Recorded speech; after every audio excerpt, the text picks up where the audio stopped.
서울 강남 고층 빌딩 사이로 황금빛 햇살이 스며드는 그 거리 한복판에 대한민국을 대표하는 초호화 호텔이 자리하고 있었습니다.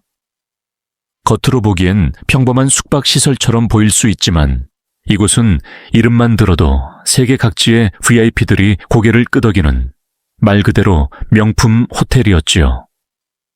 특히 이 호텔 내 레스토랑은 한식과 양식을 넘나드는 세계적인 셰프들이 요리를 책임지고 있는 곳으로 미슐랭 스타도 아깝지 않다는 찬사를 받을 만큼 특별한 공간이었습니다.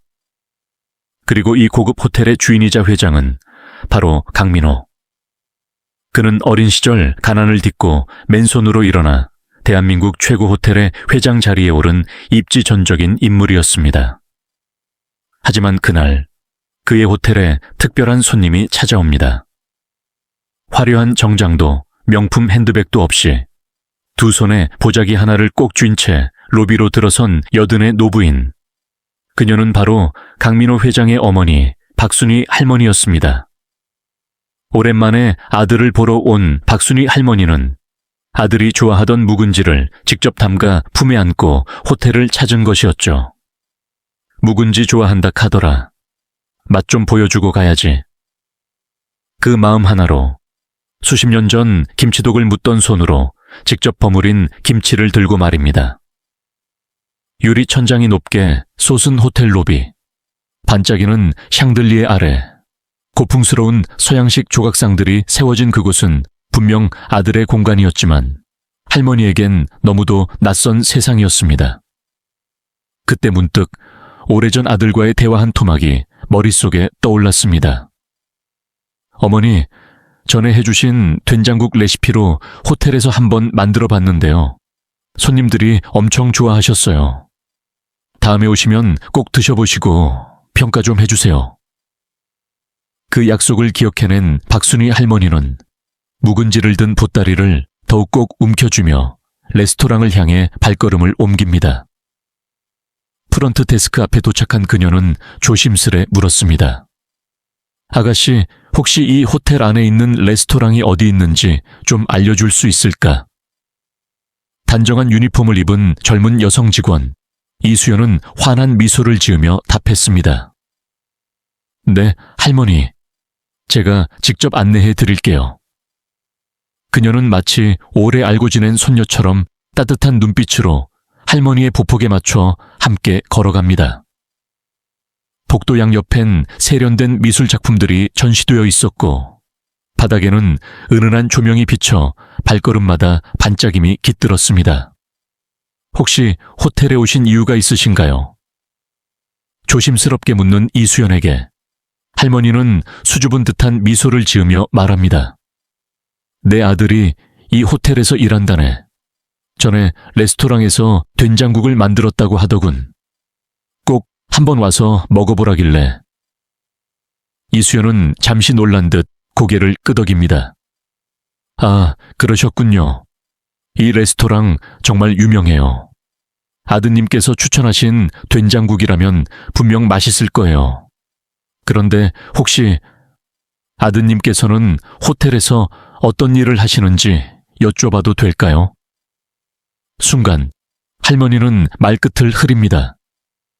회장이라는 사실이 부담이 될까 싶어 조심스러웠던 것이죠. 그건 나중에 말해줄게. 그저 소박하게 웃어 보이며 대답을 피했습니다. 둘이 이야기를 나누는 사이 어느덧 레스토랑 입구에 도착했습니다. 하지만 그 순간 한 남성이 이들의 앞을 가로막습니다. 레스토랑 매니저 조연석. 그는 할머니를 보자마자 얼굴을 찌푸리더니 차가운 말투로 묻습니다. 뭐죠? 손에 든 보따리는 또 뭐고요? 설마 김치 같은 거 아니죠? 냄새나니까 빨리 나가주세요. 할머니는 당황해 보따리를 가슴에 꼭 끌어안습니다. 그러나 매니저는 노골적으로 그녀를 위아래로 훑어보며 날선 목소리로 말합니다. 죄송한데 여긴 아무나 들어올 수 있는 곳이 아닙니다. 그리고 돈은 있으신 거죠? 그제야 할머니는 이 남자가 자신을 단순한 노인으로 보고 있다는 사실을 깨닫습니다. 묵은지만 챙겨왔지 돈은 전혀 생각지도 못했거든요. 조연석은 기다렸다는 듯 비웃습니다. 보시다시피 여긴 공짜로 밥 주는 데가 아닙니다. 그러니 어서 나가주시죠. 그 말에 옆에서 이 모든 장면을 지켜보던 이수연이 더는 참지 못하고 나섭니다. 매니저님, 지금 뭐 하시는 거예요? 이분은 레스토랑을 이용하러 오신 고객이세요. 조연석은 비웃으며 되묻습니다. 고객이요? 고객이라면 돈이 있어야 고객이죠. 이곳은 대한민국 최고급 호텔입니다. 아무나 들어와서 앉을 수 있는 데가 아닙니다. 그 말에 할머니는 움찔하며 보따리를 꼭 끌어안습니다. 자신이 무슨 큰 잘못이라도 한 듯한 기분이 들어서였지요. 결국 그녀는 조심스레 아들의 이름을 꺼내려 합니다. 그게 내 아들이 이 호텔에. 하지만 말이 차에 끝나기도 전에 조연석은 계속 말을 끊으며 비아냥거립니다. 그 태도는 점점 더 무례해졌고 할머니의 표정엔 상처가 드러났습니다. 이수연은 분노를 억누르며 다시 한번 맞섰습니다. 매니저님, 아무리 그래도 이건 너무 무례하신 거 아닙니까? 그러자 조연석은 비웃으며 팔짱을 끼고 말합니다. 이수연 씨, 당신은 그냥 로비에서 고객 안내나 하시죠. 레스토랑 운영은 내가 책임지는 일이니까. 그는 성가시다는 듯 문을 가리키며 덧붙입니다. 어서 나가세요. 안 그러면 경비 부를 겁니다. 이 말에 이수연은 분노로 손을 꽉 쥐었지만 자신에게 아무런 권한도 힘도 없다는 현실 앞에 속수무책이었습니다. 할머니는 그런 이수연을 바라보다가 조용히 고개를 끄덕입니다. 됐어, 아가씨. 괜찮으니까 그냥 가자. 하지만 이수연은 조연석을 향해 여전히 노려보는 눈빛을 거두지 않았습니다. 그럼에도 조연석은 여유롭게 웃으며 말합니다. 그래요. 잘 생각하셨네요. 이제 얼른 나가주시죠.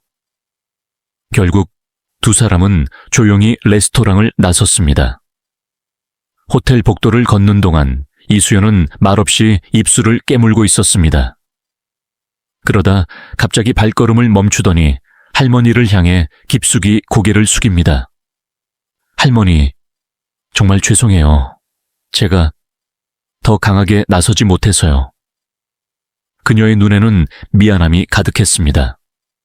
하지만 그 말에 박순희 할머니는 오히려 따뜻한 미소를 지으며 그녀의 손을 살며시 토닥입니다.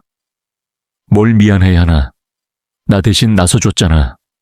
그걸로도 난 고맙다네. 이수연은 그 말의 순간 울컥했지만 애써 눈물을 참으며 고개를 끄덕입니다. 그렇게 둘은 다시 호텔 로비로 향했고 그 순간 박순희 할머니는 마음속에서 무언가 결심합니다. 오늘 있었던 일을 그냥 흘려보내선 안 되겠다고. 그녀는 조용히 가방에서 휴대전화를 꺼내 들었습니다. 분주하게 일할 아들이 걱정되기도 했지만 지금만큼은 꼭 이야기를 전해야겠다는 생각이 들었죠. 그리고 그녀는 전화 버튼을 눌렀습니다. 여보세요, 민호야? 잠시 후 수화기 너머로 다정한 목소리가 들려옵니다. 어머니, 갑자기 웬 전화세요? 박순희 할머니는 멋쩍게 웃으며 말합니다. 그냥 내 호텔에 좀 와봤다. 너한테 묵은지도 좀 가져다 주려고. 그러나 강민호는 아직 끝내지 않았습니다. 그의 눈빛은 차갑게 얼어붙은 겨울바다 같았고 목소리는 억누른 분노로 떨리고 있었습니다. 조연석 매니저, 내 어머니가 누군지 몰랐다면 차라리 몰랐다고 말하세요. 하지만 어떤 손님에게든 그런 식의 대우를 했다는 사실 하나만으로도 당신의 자격은 의심받아 마땅합니다. 순간 조연석의 눈동자가 흔들렸습니다. 그는 말을 잇지 못한 채 고개를 떨궜고 회의실의 공기는 점점 더 무거워졌습니다. 누군가의 깊은 한숨소리가 들렸지만 누구도 먼저 입을 열지 않았습니다. 저희 호텔은 겉모습으로 손님을 판단하지 않습니다. 최소한 그래야 맞습니다. 우리는 언제부터 돈이 없어 보이는 사람은 문 밖에서 쫓아내는 그런 곳이 됐습니까? 강민호의 목소리는 점점 더 단호해졌고 그 말 한마디 한마디가 회의실을 메아리치듯 울렸습니다. 더 이상 묵과하지 않겠습니다. 오늘 이 일에 책임 있는 분은 명확히 처분을 받게 될 것입니다. 그리고 그 전에 그는 고개를 돌려 비서실장을 향해 말했다. 수연 씨라는 직원, 어머니께 대신 화를 내주고 그 자리를 지켰던 직원 말입니다. 지금 즉시 인사부에 연락해서 포상 및 특별 승진 심사에 들어가게 하세요. 비서실장은 순간 놀란 얼굴로 고개를 끄덕였습니다. 회장의 명령은 단호했고 동시에 따뜻했습니다. 이 호텔은 마음으로 운영하는 곳입니다. 기술도 중요하고 외관도 중요하지만 결국 손님이 우리를 기억하는 건 마음입니다. 조연석은 결국 무릎을 꿇었습니다. 그는 흐느끼듯 말을 이었습니다. 죄송합니다, 회장님. 제가 너무 경솔했습니다. 그분이 그런 분이실 줄 몰랐습니다. 절 용서해 주십시오. 하지만 강민호는 고개를 천천히 저었습니다. 그분이 누구든 중요하지 않습니다. 당신은 기본적인 예의도 존중도 지키지 않았어요. 그게 더 큰 문제입니다. 그 말이 끝나자 회의실에 앉아있던 다른 임원들은 고개를 숙였습니다. 그리고 조용히 각자의 행동을 되돌아보는 듯 했습니다. 잠시 후 강민호는 조용히 의자에 앉았습니다. 그리고 숨을 깊게 들이쉰 뒤 말했습니다. 이 일은 오늘 여기서 끝나지 않을 겁니다. 모든 지점에서 고객 응대 교육을 전면 재정비하고 어르신 고객에 대한 응대 매뉴얼도 새로 마련하세요. 저희 어머니 같은 분이 다시는 상처받지 않도록 해야 합니다. 비서는 빠르게 메모를 하기 시작했고 임원진도 조용히 고개를 끄덕였습니다. 그리고 강민호는 자리에서 일어나 말했습니다. 저는 어머니께 가겠습니다. 여러분은 각자 오늘 자신이 무엇을 놓쳤는지 깊이 생각해 보시길 바랍니다. 그는 천천히 회의실을 나섰습니다. 그의 뒷모습은 평소의 카리스마와는 다른 어딘가 따뜻하고 인간적인 분위기를 풍기고 있었습니다. 엘리베이터를 타고 1층으로 내려오는 동안 그는 어머니의 얼굴을 떠올렸습니다. 된장국을 좋아하시고 묵은지를 곧잘 싸우시던 그분. 그렇게 아들이 잘 됐다고 호텔에도 자랑스럽게 오시던 그 어머니. 그는 조용히 중얼거렸습니다. 어머니, 조금만 기다려요. 이제부터는 절대 다시는 그렇게 대하지 못하게 할 겁니다. 엘리베이터 문이 열리자 그는 빠른 걸음으로 카페 쪽으로 향했습니다. 그리고 그곳에는 조금 쓸쓸해 보이는 얼굴로 앉아있던 할머니가 있었습니다. 하지만 그 순간 그녀의 눈에 아들의 모습이 들어왔고 미소가 번졌습니다. 왔구나, 민호야. 그는 조용히 다가가 어머니의 손을 꼭 잡았습니다. 그리고 낮은 목소리로 말했습니다. 늦어서 죄송해요. 어머니, 오늘 제가 많이 부족했습니다. 그녀는 고개를 저으며 미소 지었습니다. 아니다, 내 아들. 넌 아주 잘하고 있어. 그 순간 세상의 모든 소음이 잠시 멈춘 듯 했습니다. 오직 두 사람 사이에 흐르는 그 따뜻한 온기만이 호텔 안에 조용히 퍼져나가고 있었습니다. 며칠이 지난 어느 날 강민호 회장은 호텔 복도에서 이수연과 우연히 마주쳤습니다. 그는 잠시 걸음을 멈추고 조용히 그녀를 바라보다가 부드럽게 물었습니다. 요즘은 어때요? 새로 맡은 일 부담스럽지는 않아요? 이수연은 깜짝 놀랐지만 이내 밝게 웃으며 대답했습니다. 많이 배우고 있어요. 무엇보다 고객들이 행복해하는 모습을 가까이서 보는 게 참 좋아요. 그 말을 들은 강민호는 만족스럽게 고개를 끄덕였습니다. 좋습니다. 앞으로 더 많은 고객에게 감동을 줄 수 있도록 본인의 마음을 잊지 마세요.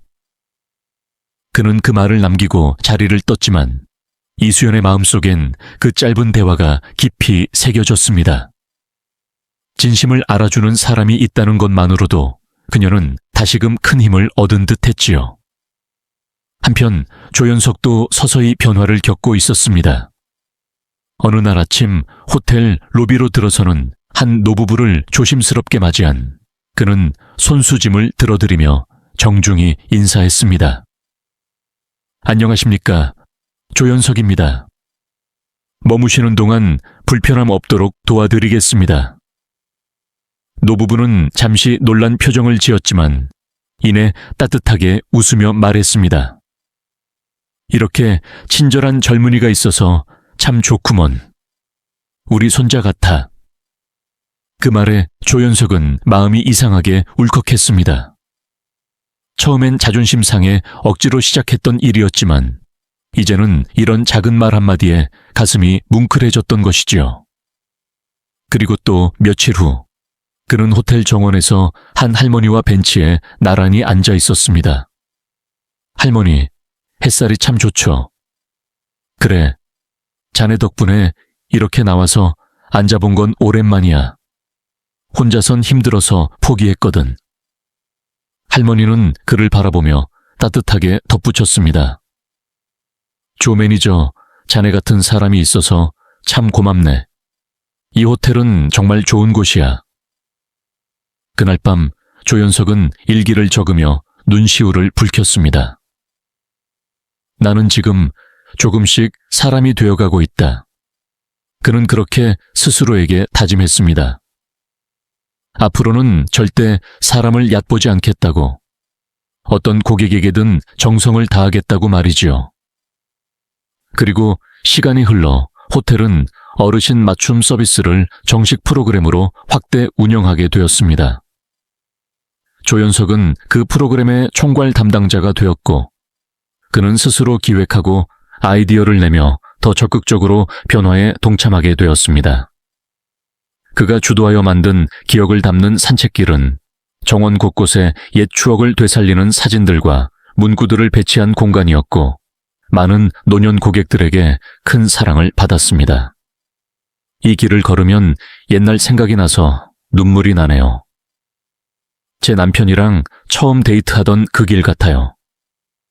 고객들의 이런 반응을 들을 때마다 조연석은 스스로가 자랑스러웠고, 그제야 진정한 호텔리어로서의 자부심을 느끼기 시작했습니다. 그리고 드디어 다시 회장실로부터 호출을 받게 된 어느 날. 이번엔 무릎을 꿇지 않았습니다. 그는 자신 있게 문을 열고 들어가 정중하게 인사했습니다. 회장님, 불러주셔서 감사합니다. 강민호 회장은 조용히 고개를 끄덕이며 자리에서 일어섰습니다. 조연석 매니저, 아니, 조연석 본부장, 승진을 축하합니다. 조연석은 순간 말을 잇지 못하고 멍하니 회장을 바라보았습니다. 본부장이요. 그래요. 당신은 그 자리에 충분히 자격이 있습니다. 어르신들을 위한 서비스뿐 아니라 직원 교육 프로그램까지 주도하고 있는 것 보고 있습니다. 조연석은 눈가가 붉어졌습니다. 감사합니다. 정말 기회를 주셔서 감사합니다. 그 순간 회장실 문이 조용히 열리더니 할머니가 들어왔습니다. 박순희 할머니는 따뜻한 미소를 지으며 말했습니다. 자네, 정말 많이 달라졌구먼. 잘했어. 그 말에 조연석은 깊이 허리를 숙이며 인사했습니다. 그날 제가 몰라 배웠던 것을 진심으로 사과드립니다. 앞으로 절대 그런 실수는 하지 않겠습니다. 할머니는 손을 내밀어 그의 어깨를 토닥이며 말했습니다. 누구나 실수는 하는 법이야. 하지만 그걸 고칠 줄 아는 사람은 드물지. 자네는 그중 하나야. 그날 이후 호텔에서는 사람의 가치를 외모나 배경이 아니라 마음으로 본다는 모토가 공식적으로 내세워졌습니다. 호텔 직원 교육 프로그램도 전면 개편되었고, 고객을 대하는 태도에 있어 진심을 가장 중요한 가치로 삼기 시작했지요. 그리고 로비 한쪽에는 조용한 작은 명패가 생겼습니다. 진심은 반드시 전해집니다. 조연석. 호텔을 찾는 많은 고객들은 그 명패 앞에 잠시 멈춰 서곤 했습니다. 며칠 후 호텔 로비 한쪽에서는 조용한 작은 행사가 열리고 있었습니다. 시니어 고객 감사의 날이라는 이름 아래 호텔을 자주 찾는 어르신들을 위한 소소한 음악회와 다과회가 준비된 자리였지요. 이수연은 밝은 미소로 손님들을 맞이하고 있었고, 조연석은 직접 휠체어를 밀며 어르신들을 자리로 안내하고 있었습니다. 그날 강민호 회장은 무대 한쪽에 서서 짧은 인사말을 남겼습니다. 여러분이 계시기에 이 호텔은 더욱 따뜻해집니다. 저희는 앞으로도 여러분을 진심으로 모시겠습니다. 그 말에 박순희 할머니는 조용히 눈시울을 붉혔고, 옆에 있던 이수연과 조연석도 뭉클한 표정으로 박수를 보냈습니다. 해가 지고 마지막 손님이 떠난 뒤 로비 한쪽 창가에 세 사람이 조용히 앉아 있었습니다. 강민호, 어머니 박순희, 그리고 이수연. 세상이 조금씩 더 좋아지는 걸까, 아들? 할머니가 미소 지으며 물었습니다. 강민호는 고개를 끄덕였습니다. 아니요, 어머니. 사람들이 조금씩 따뜻해지고 있는 겁니다. 그 말에 셋은 한동안 말없이 저녁 하늘을 바라보았습니다. 붉게 물든 노을 속에서 하루의 끝이 아닌 새로운 시작이 느껴졌습니다. 그리고 그 순간 호텔 문이 다시 열리며 한 노신사가 들어섰습니다. 지팡이를 짚은 채 천천히 들어온 그는 누군가를 찾는 듯 주변을 둘러보다가 이수연과 눈이 마주쳤습니다. 혹시 예전에 나를 도와주셨던 분이 여기 계시지요? 이수연은 잠시 당황하다가 다가갔습니다. 도와드릴까요, 어르신? 그는 웃으며 고개를 끄덕였습니다. 이런 곳이 있다는 게 참 다행이구먼. 그 말에 이수연도 조용히 다가온 강민호도 따뜻한 미소를 지었습니다. 호텔 문 너머로 또 하나의 이야기가 시작되고 있었습니다. 그날의 따뜻한 이야기, 조용하지만 깊은 교훈은 그렇게 모두의 가슴에 오래도록 남아 있었습니다. 그 호텔은 이제 단지 고급스러운 숙소가 아니라 사람과 사람 사이에 마음을 전하는 따뜻한 공간으로 다시 태어나고 있었습니다. 그리고 그 변화의 중심에는 한 번의 실수를 반성하고 다시 일어선 한 사람의 용기 있는 변화가 있었던 것입니다.